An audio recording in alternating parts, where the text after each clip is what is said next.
back into this Berkshire litter, lot 29 and lot 30, jet black, cold water, Under Armour, shut your mouth. Yeah, as we hook up Dash 5 here, we got a Berkshire barrow that wants to be a show barrow. Similar in terms of frame size and extension as the Dash 4 hog was in the last pen. Just a little more chilled out in terms of his muscle pattern today. That's a square-hipped Berkshire barrow. That's got a really good body cavity in him. His upper line is very, very good. He's probably a little more traditional out in front of his blade to some extent, but still better than 90-some% of them, in my opinion. I mean, these guys are building good Berkshires here, so you need to pay attention and latch on to one if this is the route you go, because these hogs literally, I can attest to it. I've fed them 2 years in a row, and they literally get better as they get older. Not that they're bad to start, but I mean they're fun hogs to feed and watch progress through their lives. And I mean that hog, you can tell at the top of his blade is not quite mature yet. I mean he just looks like he's going to turn into a very, very good Berkshire barrow, in my opinion. Look like he'd be a fun one to feed. The other one, what's his individual notch? 7. A little bigger in terms of his kind and just his overall weight.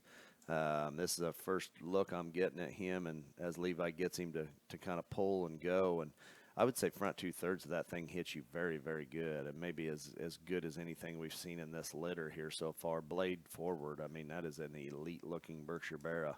A hog that's plenty as he gets away from you, but he stays very square. I mean, that thing's got a big foot and that hits the surface very square. His heel's big, his hock is square.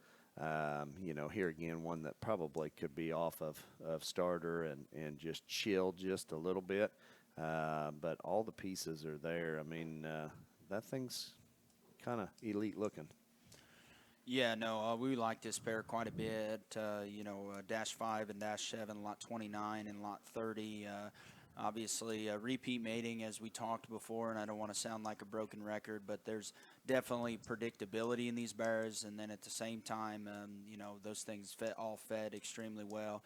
And I'll just be, lay the cards on the table type of guy, and always have been. You'll have no problem with muscle. You'll have no problem with bulk.